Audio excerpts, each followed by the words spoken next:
joining us tonight, and welcome to the third Raising the Bar Adelaide event. We are very excited to bring Matthew Iasiello to talk to you about why a focus on mental wellbeing makes all the difference. For those of you who have just joined us by being here tonight, this is Raising the Bar Adelaide event, which started in New York with the intention to turn pubs into classrooms by combining education and pop culture. This event has been around the world from Hong Kong, London, Auckland, Sydney, and the city of Norwood, Payneham and St Peters is proud to bring it to Adelaide once again. There are 9 other pubs and bars around the city tonight, all hosting talks by academics and esteemed speakers. We hope you'll enjoy it, and don't forget to share your experience and pictures via your social media accounts with the hashtag RTBADL. We look forward to seeing some creative posts. Please be respectful of our speaker tonight and enjoy Matthew Iasiello.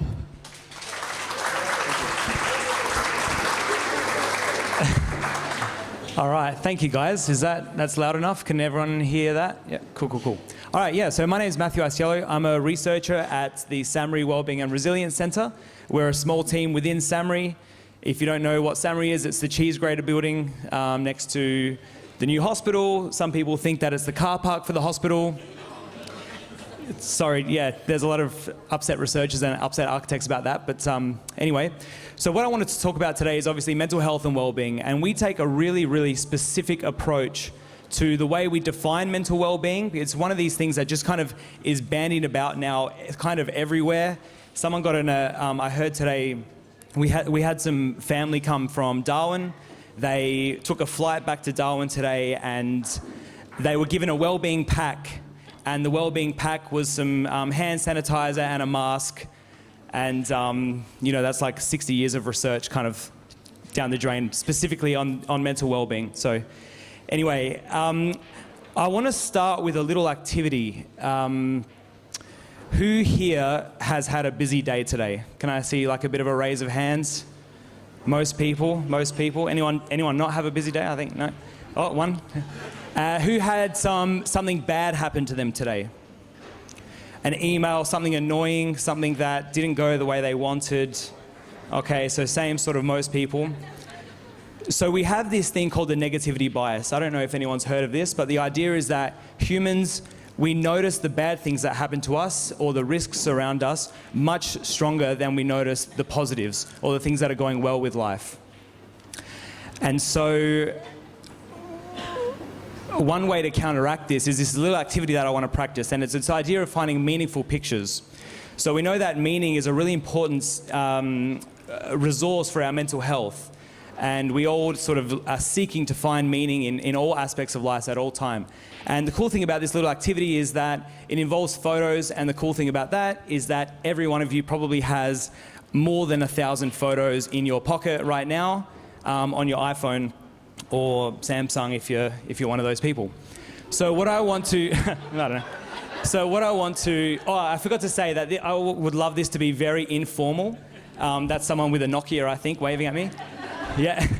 I would love this to be very informal. If I say something that's confusing, please just yell out, because that's me not doing a good enough job of explaining what I'm talking about. So, we can have some questions at the end, but also if something arises during this presentation, just let me know. So anyway, what I would love to ask you guys to do is to sort of take out your phone and just have a quick look. Find a photo that has something on it that represents a source of meaning for you in your life.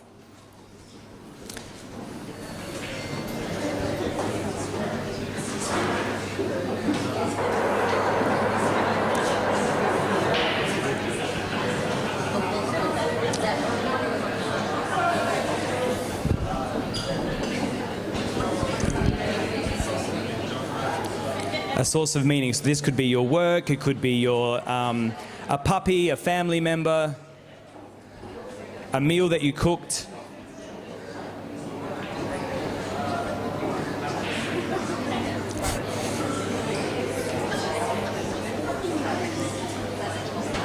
Who's found one? Would you like to summarize the photo in one word, or in terms of why it's related to a sense of meaning? Sleeping puppy. Always a classic. Thank you. Who else would like to yell something out? puppy dog eyes. That's a photo that you took of your puppy and its eyes. Okay.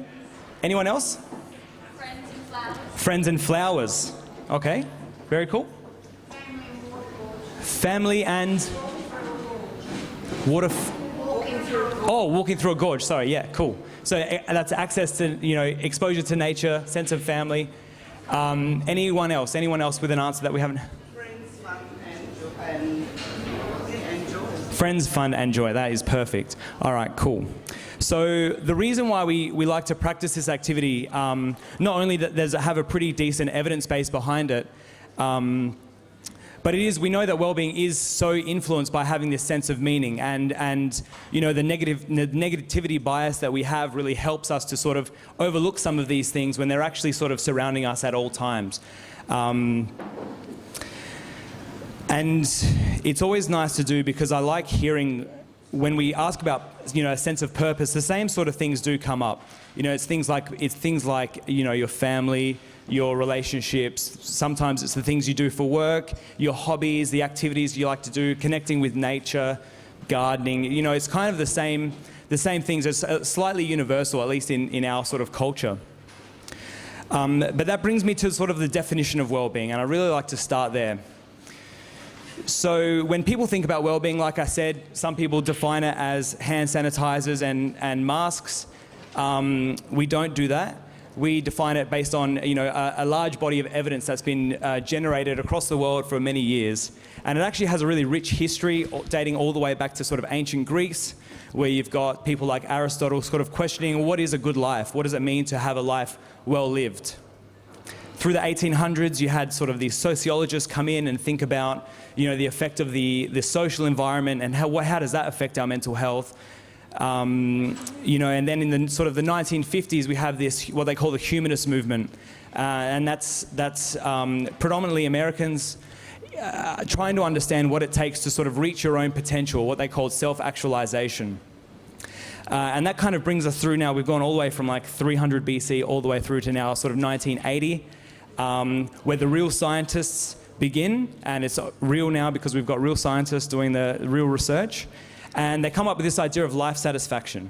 I've already heard from someone who's doing their own research on life satisfaction right now, so that's really cool. And this was kind of a revolutionary idea in the sense that mental health is more than the absence of mental illness. We all know that from physical health, and I'm going to keep bouncing between our physical health and our mental health, because there are some things that we all understand and we take for granted when we think about our physical health, but we don't kind of carry that over when we're talking about our mental health. And so this was really revolutionary, because we have for so long defined mental health as the absence of a mental illness. And we know that that's not the case when it comes to our physical health. We understand that the absence of a disease doesn't make us healthy. We all understand that the things that make us healthy, things like physical activity, nutrition, sleep, they're their own thing. And that's about sort of promoting health in your own life. And that's distinct from treating a disorder or treating an illness with medication or surgery or whatever it might be. So this idea of life satisfaction came in, and that was a real difference, to say, actually, there is this thing. We should be satisfied with our lives. And we think that this was from a researcher called Ed Diener, for anyone that's interested, who came in and said, you know what, well-being is defined as this sense of life satisfaction, but also having sort of more positive emotions than negative emotions. And like I said, that was groundbreaking work, basically turned some of the world upside down in terms of psychological research. But it really got interesting sort of in the 90s when a researcher called Carol Riff came along, and she said, like life satisfaction and positive emotions, they are important, but even that's not the whole picture. What about those things that those humanists in the 50s were talking about? Things like a sense of purpose in life, a sense of meaning, quality relationships, a sense of autonomy or self-control over our own lives, a sense of personal growth, these kinds of things. And then sort of later in the 90s, there was a researcher called Corey Keyes who came along and said, you know what, this is all good, but at the same time, we're not just individuals floating around in space, we're actually part of a society. And so to have a sense of well-being, we should have a sense of life satisfaction. We should have more positive emotions and negative emotions, and all of those things of, growth and sense of purpose. But we should also feel like we contribute and participate and understand our society around us. So we get involved in community, we participate and receive benefit from acting and interacting with the community around us. So that starts to form this really large picture of mental health and of mental well-being, and if you've ever met any researchers, there's one here, you can ask him all about it. Researchers, their idea is the best one, basically. And so there are researchers all around the world who are arguing over, what is the definition of mental well-being. I've sort of outlined 3 of the rough kind of factors that sit underneath this idea. And basically they're all arguing about it, but they agree to about 80% of what they're talking about. Some people like to put a bit of hope in there, some optimism, resilience, these kinds of things. So they're just arguing around the fringes. So next time I would like, as a bit of a takeaway, next time you hear the word well-being or see the word well-being, you're probably on a box of tissues for some reason, or like yogurt. It's all over the place. When we are talking about mental well-being, and I hope from now on you can kind of go out there and spread the word, we're talking about this idea of life satisfaction, of what they call psychological well-being, so functioning fully, which was that growth and purpose and that kind of thing, and then also that social side of our well-being as well. And if you want to get really fancy, there's an extra 20% that you can argue about if you want to do a PhD. You shouldn't, but I don't work for a uni, so it's okay, I can say that. So we're clear on, hopefully we're clear on the definition of sort of well-being. We're on the same page roughly. Can I head nods or head shaking? Nodding. All right, awesome. The next one I just wanted to clear up sort of before we go into it was this idea of resilience. And resilience is another one. I feel like most of my work is clarifying the misuse of the words. I work at a place called the Wellbeing and Resilience Centre. So it's like, have to fight for what resilience is, have to now fight for what well-being is. Resilience at the moment, it's kind of got that I think people are probably a bit sick of hearing resilience because it's got a bit of the finger pointing thing and the toughen up kind of idea, like you're not tough enough, get more resilient. And that's not how it's portrayed in the literature, and it's really not how the word should be used basically from a mental health perspective. So the way we talk about it, and this is what sort of the evidence suggests, is that resilience is more like a balancing act. And it's like a seesaw or whatever, scales, I should say, where on one side you have got this idea of like your personal coping resources. These are the things that help you get through tough times. But on the other side of the balancing act are the challenges that you face. So think about it a bit like a maths equation. If someone we all know that there's someone who sort of like gets a paper cut and their whole life collapses. This is kind of the person who the challenges that they're facing is maybe not that great, but the resources that they have in their life are also very low. So, it kind of tips the scale into a low resilient state. But then we also know people who seemingly can just get through anything. And it doesn't really matter what they chuck onto that challenging side of the scale, they still manage to keep it in their favor. And I would argue that that's the person who has significant resources, ability to cope, people around them, probably a financial position that allows them to be there, which helps them stay in a resilient state. So we've sort of defined well-being. Hopefully that's giving you a bit more of a sense of resilience. So when people are sort of just talking about the toughen up, the teaspoon of concrete or whatever, that kind of thing, they're really ignoring the other side of life, which is the challenges that person is facing. So I would love for you to come away from this presentation with like a broader definition of what I'm talking about when I mean well-being, but also one of resilience as well. So next time someone uses the word incorrectly, you can be that annoying person but useful person who lets them know actually you've misinterpreted that word. The other thing is that both resilience and well-being can be taught and they can be learned. They're not things that you're born with. There is obviously some influence of genetics and the places that you're born, the cities that you're born, whatever, or the socio-economic circumstances that you find yourselves in. But by and large, they are malleable and they are things that we can work on to build. So I want to go back to that. Is this making sense so far? Is this interesting? Yeah? Okay, good. Going back to that idea of physical health, we all understand that, I'm going to use the example of someone who's diagnosed with diabetes, let's just say, which is pretty common these days. We all understand that someone who's sort of diagnosed with type 2 diabetes, we understand that, that's a disease or a disorder, and they would benefit from treatment. Absolutely, they would benefit from treatment.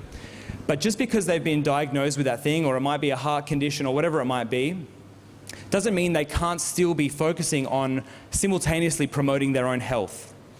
So at the same time, I think if we know diabetics, I'm sure we know them,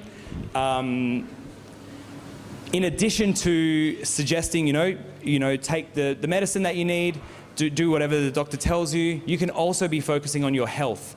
You could be getting better sleep, you could be getting that physical activity, you could be eating better. But the same kind of logic, we don't generally apply that to our mental health. We kind of treat it like, like I said before, you either sort of have a mental illness, and if you don't, then you must be mentally healthy. And I know what I just said about a PhD. I'm actually a PhD student right now. And that's the focus of my PhD, is this new model of mental health, and it really informs a lot of the work that we do at SAMRI, which suggests that mental health and mental illness, they're not actually opposites of each other. They're sort of two distinct things.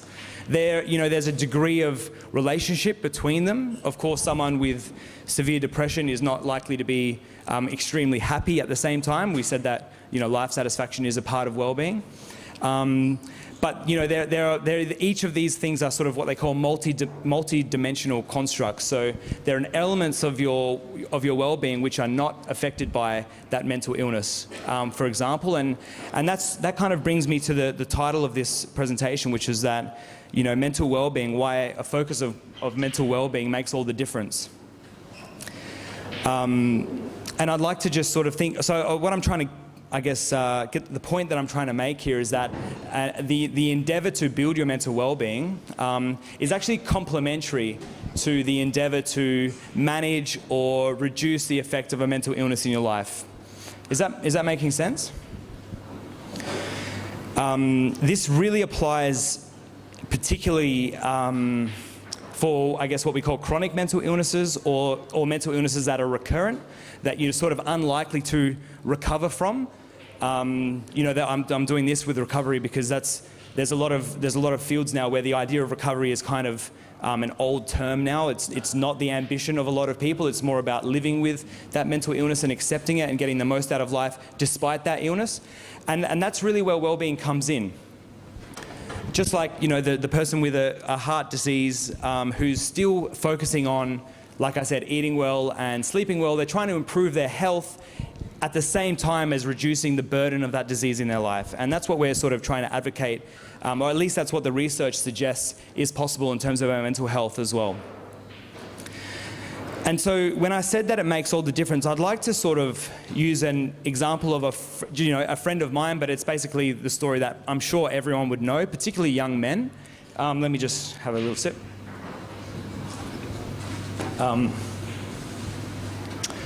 So the story of a friend, but this is basically anyone's friend. So this is a guy whose life is just kind of fine, no issues, whatever. Starts suffering from anxiety, let's say. Now, all of his friends around him, they're all tradies. Some of them are sensitive to mental illness, some of them are not that sensitive. But in general, all of his mates around him say, you know what, I don't know what to say. I don't know what to say to him. I don't know, I don't want to make it worse. I'm not a psychologist. I don't want to make it worse. So that kind of focus on the avoidance of a mental illness has actually left that guy, or left my friend, more isolated than he begun, which you don't need much of an understanding around a mental illness to understand that that's not fixing the problem. So I'd like to present an alternative view to how this goes, and I think this is happening basically every day, everywhere.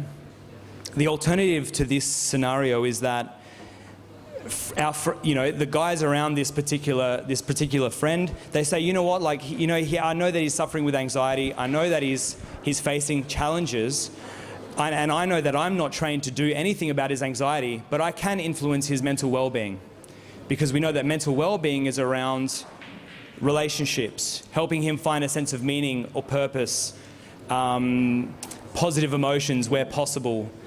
Interacting with the community, a bunch of friends, all these sorts of things. So I just think if we kind of think about these two scenarios, you've got the one idea where people are, in a way, they're doing what they believe is the right thing. Like, I don't want to make this worse. I don't want to say the wrong thing. Who knows what could happen? Rather than that, and this guy kind of becomes a little bit more isolated. Actually, he has a group of people around him who are supporting him, but it's from that perspective of mental well-being, rather than the focus on that illness. And so that's why I really believe that mental well-being can make all the difference. Is that resonating? Is people kind of, I think we all have an example like that in our lives, so all right, getting some head nods, that's cool. So that really leads into what we do at SAMRI. Like I said, we're one small team within a larger group of really impressive people.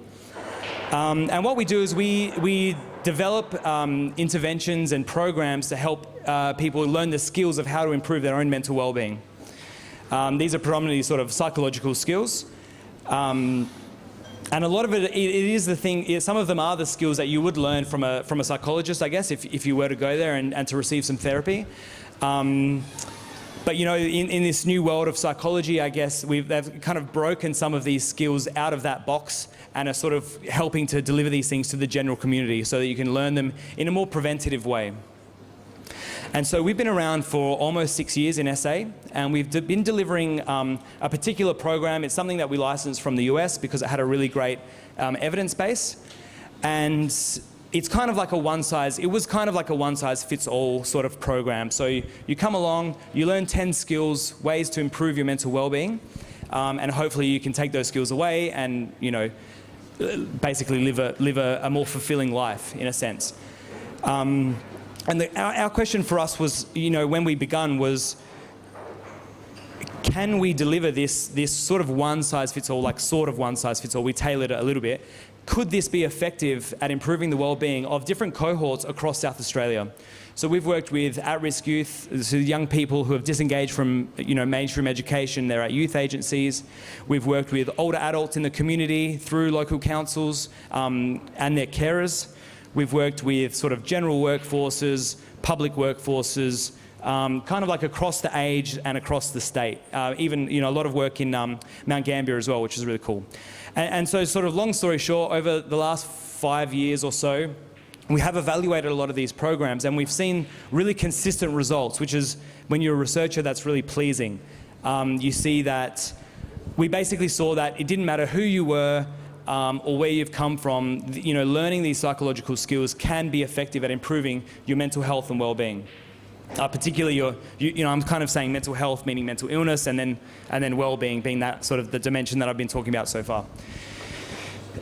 And we're really pleased with this result. In psychology, it's kind of hard to show how meaningful was the results. Like, you see the graph and they were here and now they're here. What does that actually mean? And in psychology, they use this thing called an effect size, which is basically a standardized way of telling you how impactful was this program.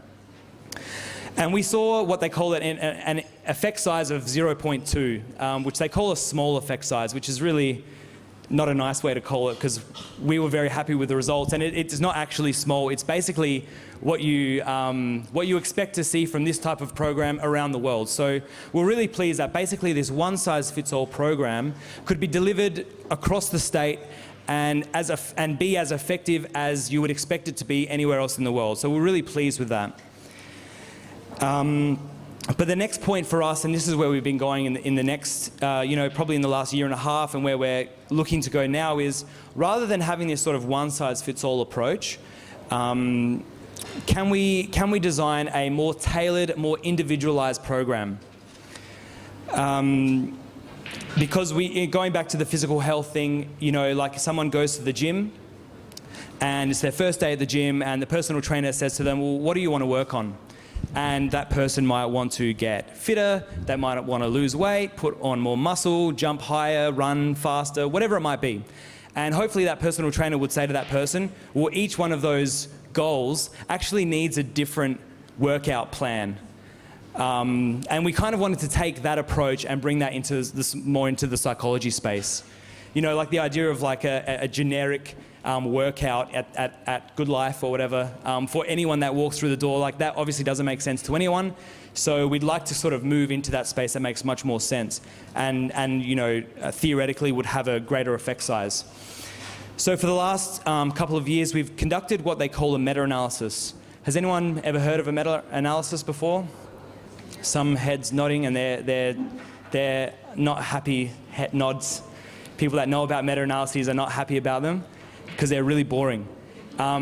What it is, it's what they call a study of studies. So, you know, if we just think about there's a new drug comes out and a study from the Netherlands says it works really well. A study from the US says like this drug doesn't really work. Something from Italy says it works in women but not in men.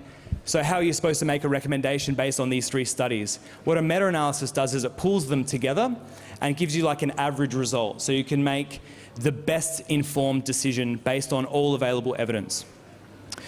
So what we wanted to do was to conduct a meta-analysis to understand what are the most effective ways at improving mental health and well-being. And the cool thing is there's a lot of research out there that's been done in the world. It's really great. The bad news is we had to actually read them all. So we came across 21,000 studies conducted in the world. And of those, we didn't have to read them all, which was good. You can kind of do what anyway, I'll just zoom on. We ended up, once you've sort of nailed that down, we ended up with 400 studies, which in terms of a meta-analysis is about 10 times larger than the previous largest meta-analysis. So we're really pleased to see that we're taking a serious approach to an evidence base for these decisions. And so from this meta-analysis, we were really interested in, like, it was so big because we said we don't care about the theoretical basis of where these programs have come from. If it's, you know, psychologists sometimes get a bit attached to their particular approach to psychology, whether it's cognitive-based therapy or acceptance commitment therapy or positive psychology, whatever it might be. We sort of wanted to break down these barriers because we know that there's sort of a lot of the activities that actually sit under these things are very similar. So what we wanted to do was to understand what are the most effective ways at building well-being and how can we sort of extract them and put them into a program.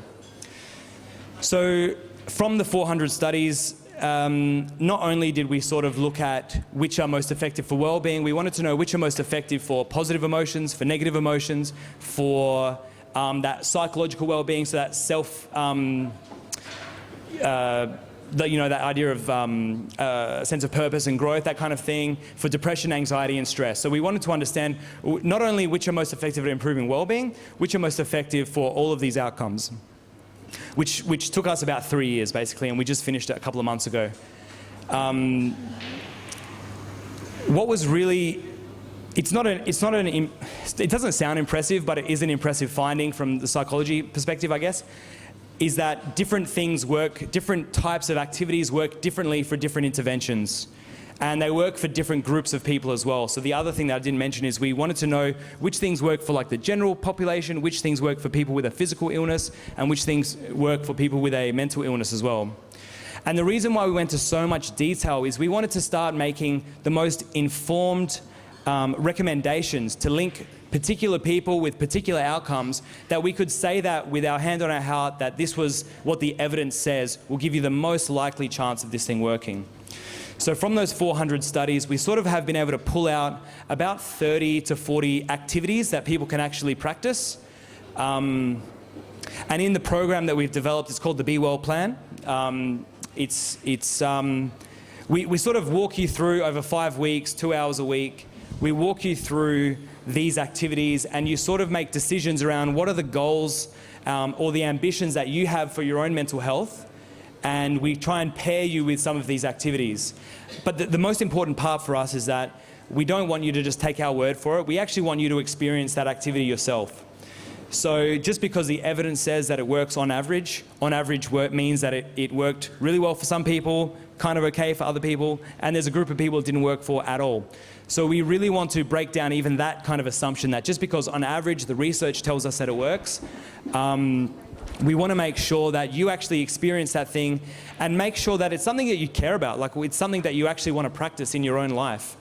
So the meaningful pictures activity, that is one activity. I might not have explained it the best. And maybe some people really liked it, maybe some people absolutely hated it. And I'm very glad that you know that now. Because if you liked it, you can keep practicing it. If you hated it, forget I even mentioned it. There's plenty more ways to improve your mental well-being.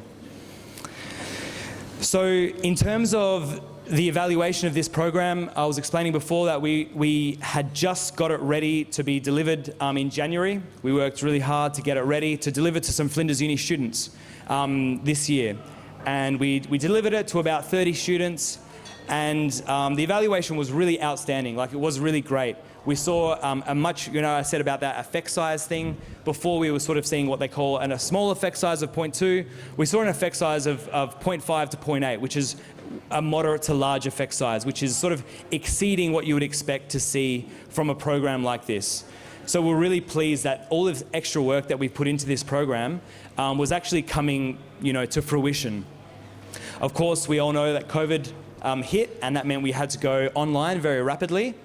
I had the fun experience of, we made this decision, all right, we have to learn how to, we're just going to make this free, we're going to put it online, make it available to anybody, which means we have to learn how to make a website, we have to learn how to record this thing, we have to learn how to film, edit.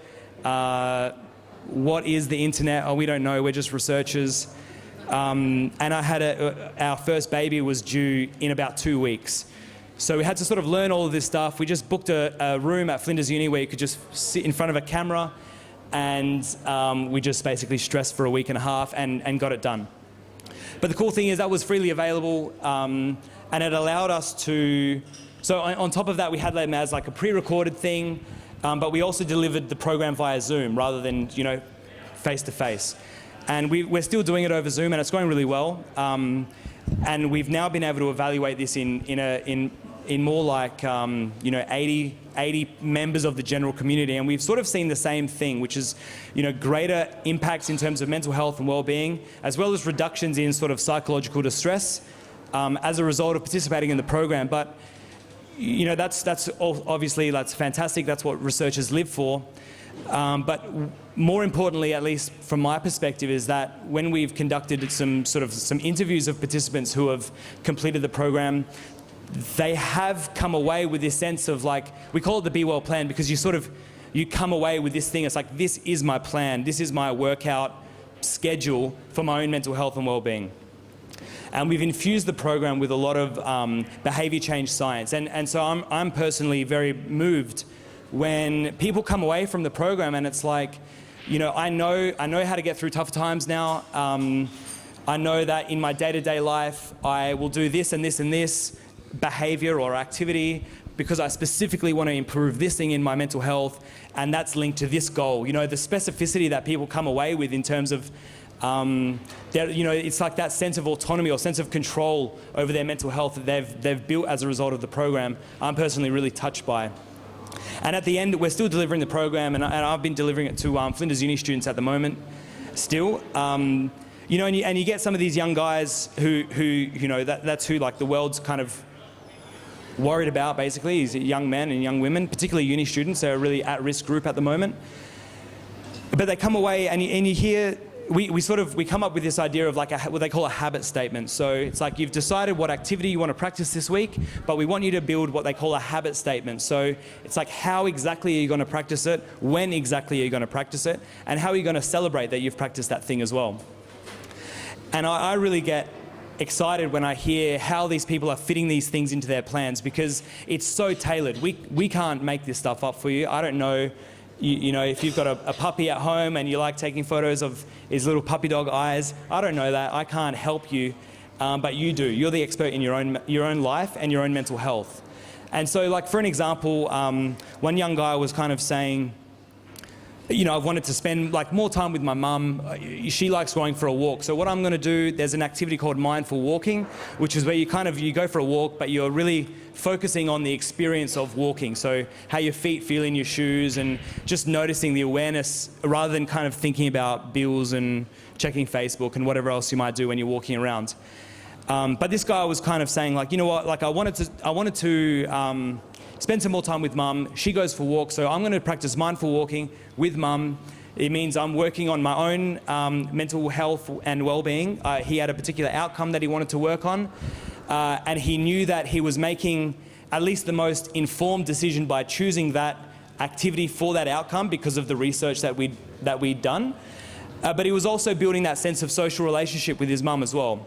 So to hear how complicated the ways that this guy is thinking to pull in and be very intentional about what he's doing in his week is just that's the whole point of the program. So that's really, really pleasing. Is that kind of making sense? Let me just check the time because I can just keep talking forever basically. We haven't got too much longer, so I'll just finish with sort of two things.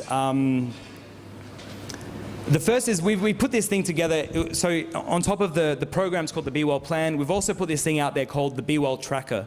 I don't know if anyone's seen, it was in the advertiser a couple times during the week. I think, no, it doesn't matter. That's okay. What we've done is we won a grant from the government a couple of years ago where we were, which enabled us to develop this online platform sort of for South Australians. So that's why, I just want to get the word out basically. You can use it or not use it, doesn't matter to me, but I think it's valuable. What you can do is you go online, it's called the Be Well Tracker, it's bewelltracker.com. You can go online, you register, and we'll send you an invitation to this platform. So you can take a quick survey of how you're doing in terms of your mental health and well-being.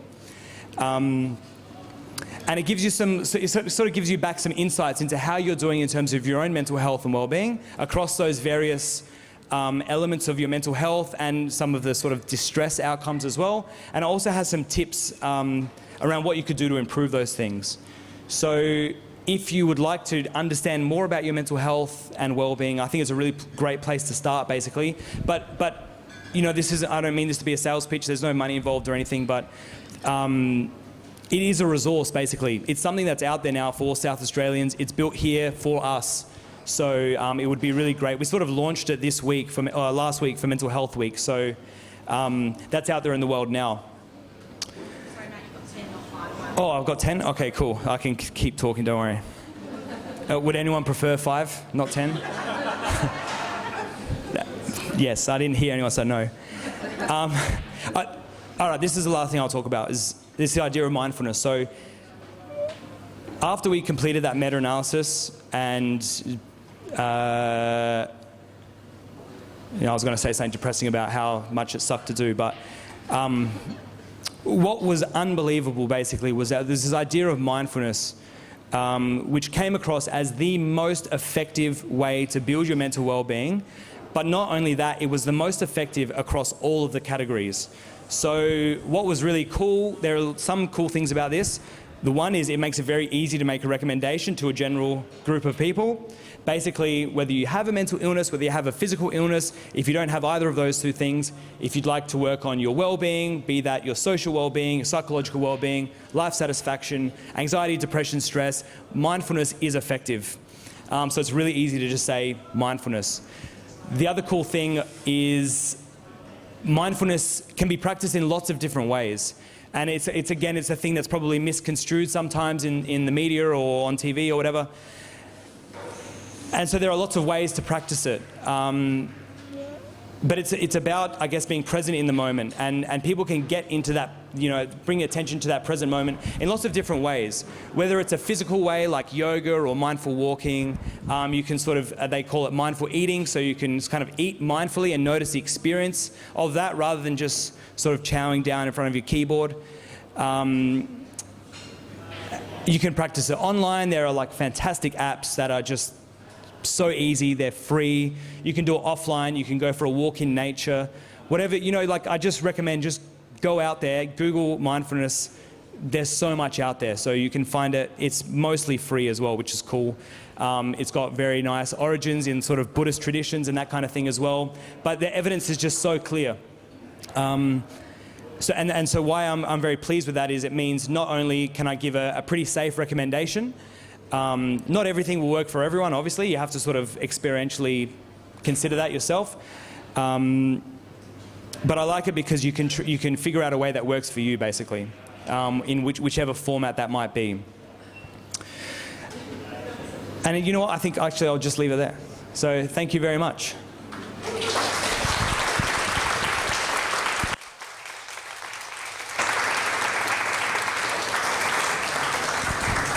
So, you know, researchers are, like I said, they're sometimes boring people, or they get taught to be boring.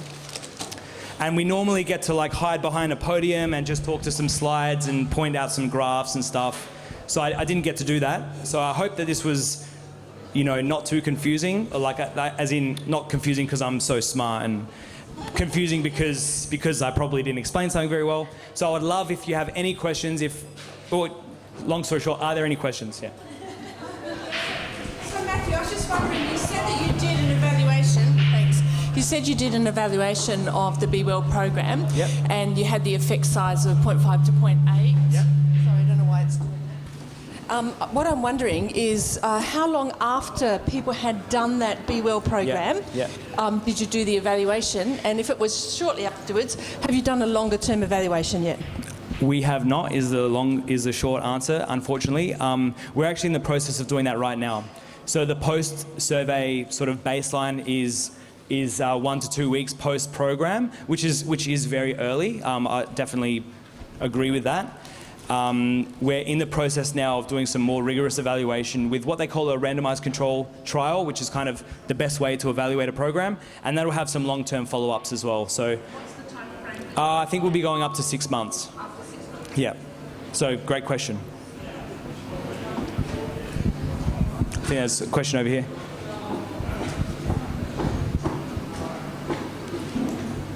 Yes, you spoke about where you did it with a group of university students, etc. But I guess when you talk about the results, Yep. are they in a group that actually want to progress their own thing? What about those that are disengaged? They've dropped out of school, these kids that have dropped out of school and aren't engaged. Yeah. Does this program actually work for them, or does it work of those within that sort of normalised group that would actually like to do something Yeah. to improve their health and well-being? Again, this is a really, really good question. And that's, you know, when I talked about that sort of more one-size-fits-all program, we had delivered that in a large group of at-risk young people. So these were people who have disengaged from mainstream education. They're either at a youth agency or at an alternative education kind of provider. And we saw really fantastic results with that group. So we're very confident that the Be Well plan, being sort of like a turbocharged version of that, would be effective with that group of people. The hard part is obviously reaching them. But we hope that with this kind of more individualized approach, there's kind of like there's more incentive to participate, because you're coming away with something that's actually valuable. You know, we're trying to do things with incentives, so there's this idea of micro-credentialing. So universities will offer like course credit for some things, and we're hoping to get the Be Well plan possibly accredited as like course credit, so this could actually help people in their road back to education. But the other thing that's been really interesting is we've run a bit of analysis on our evaluation of the Be Well plan so far. It does seem to be most effective to the people who come in with the highest levels of sort of baseline distress. So, I mean, it kind of makes a bit of sense. The people who have the most ability to improve the most. You know, these kinds of, I've given sort of 3 half answers, but together they give us confidence moving forward. But we would love to do the study that you're talking about.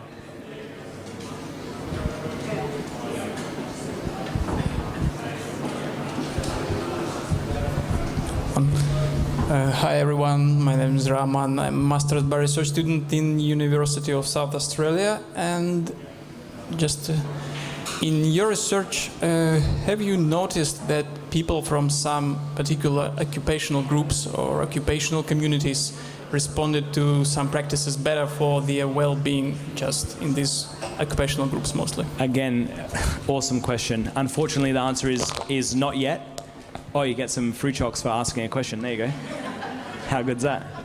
Yeah, no, that's a really good question. We haven't been able to sort of get to that level of sophistication just yet of which occupational group benefits the most.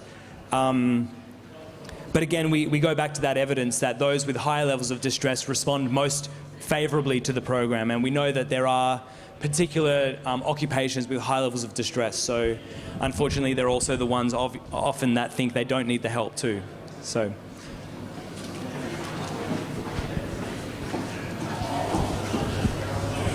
How you going? I went for a run this morning, and I was having the same thoughts about what you said about running and physical activity is really good for you, but a lot of people take the easy way out. And for example, when you're suffering, mental health conditions, you go to the GP and he'll say, "Oh, you've got anxiety here, take the anti-anxiety drugs." Your program that you're talking about, I imagine, is hard work. It's not just I'll undertake the program and it'll just solve everything. Yeah. I have to work hard at it. Yeah, look, there is discussion around do we give out some antidepressants more easily than we should. That's not something that really I have any expertise over, but we really don't make apologies for exactly what you're talking about, which is that you get out of this program what you put in, basically. So most programs that we come across, they're often, I guess, a bit of a box ticking thing where it's like we've had the coffee and cakes at work and someone gave a half-hour presentation and we can tick the box to say we've done that thing. This is 10 hours of work at least, and you in terms of formal session times. But then it's also about how much you're actually practicing these things during the week. So absolutely, just like running, just like the gym, the more you put in, the more you get out of it, basically. So, can I just ask another question? Yeah. Did that answer your question? Yeah. It is hard work. Well, absolutely. I mean, as hard as going to the gym is regularly, yeah. But a lot of people don't like going to the gym. Absolutely, they don't. The second thing is drug companies have a lot of money. They can really promote their product and go to GPs and say, "Hey, promote this drug." You got the grant to do the program. Did you get a similar amount of money to promote the program? Because I'd never heard of it last time. No, we didn't get any money. We did this just off our own back, basically. So the hard part of life for us, so we're a research team, but if you kind of draw like a Venn diagram between all the research money that's out, I don't think it's a Venn, anyway. Just think of all, it's very difficult to get research funding. It's even more difficult to get research funding for mental health, and it's even more, like, exponentially more difficult to get research funding for preventative mental health. So, what we do as an organisation, we're kind of like a social enterprise. So we're a non-for-profit business, which unfortunately means we have to charge for the programs that we basically for the work that we do. So in the future, if anyone has a very, very rich friend that would like to sponsor some important research, please let us pitch to them. But no, we're not anywhere near what's out there in other spaces, unfortunately.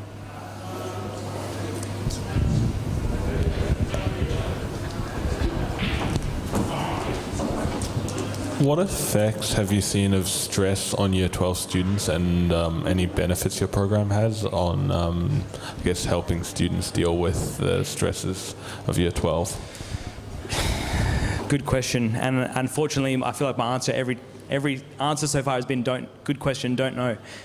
We haven't really worked with students at the moment, us personally as an organisation, but I really don't think, in a sense, research almost doesn't need to be done to understand that it's been a very, very difficult year. The thing I can answer is that through that platform that I was talking about, the Be Well tracker, we've been using it sort of like in a soft way for the last year, and we've been able to track how sort of the state has been going monthly, basically, for the last year or so. And we really, these are just the people that come through our doors, basically, so it's not an indication of the whole state or the whole world, but we really did see around the lockdown periods that anxiety and negative mood really skyrocketed, life satisfaction went straight down.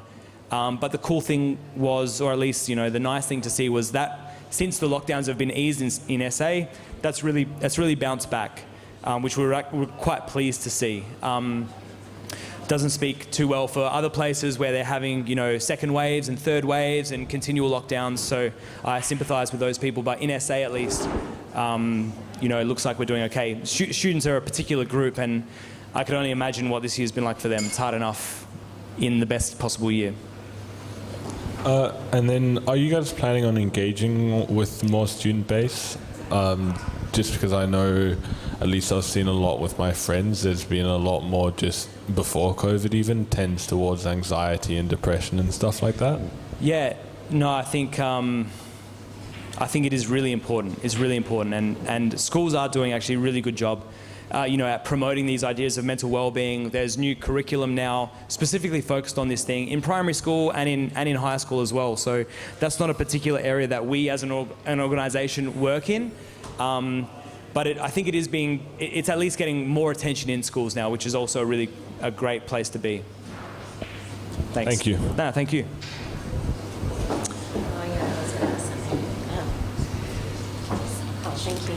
Hi. My question was around the cultural competency and whether you've been able to, I guess, consult with Aboriginal communities around the program, or whether you'll be doing that. And I guess if you had reached out to Aboriginal communities, what sort of were their thoughts on it, and was it suitable as well, or is it just really for the mainstream? Yeah, no, I'm pleased to actually have an answer to this question, so thank you. We've actually been working with the Department of Correctional Services, helping deliver the training to their staff, but also to some of the offenders. In particular, the female offender. We sort of piloted it with the female offenders, and we were able to sort of deliver that to 3 or 4 different groups. One of those was an Aboriginal specific group. And through that process, the research ethics to do this sort of thing is very rigorous, which meant we had to do, thankfully, a lot of work to make sure that this was appropriate. And that included a lot of engagement with the community. And we even upskilled an Aboriginal elder, Auntie Pat, to be the facilitator of the program. And it was very well received. There's a really specific sort of Aboriginal lens to mental well-being, which is very holistic. Yeah. And the cool thing is about SAMRI is just like the world's leading group of researchers out there, at SAMRI who are specifically focused on Aboriginal health. And so we've been able to work a little bit with them as well to make sure that what we're doing is appropriate. Yep, that's great. Thank you. Yeah, thank you. Thanks.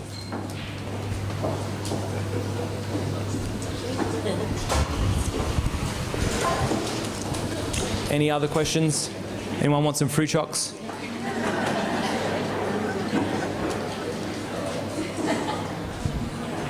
All right, let's give Matthew another round of applause. I've got a small gift for you as well. Thank you for coming tonight. And I'd like to thank the Q Bar as well for having us. Please stick around and have a drink. And again, don't forget to post on social media using the hashtag RTBADL. Thank you very much.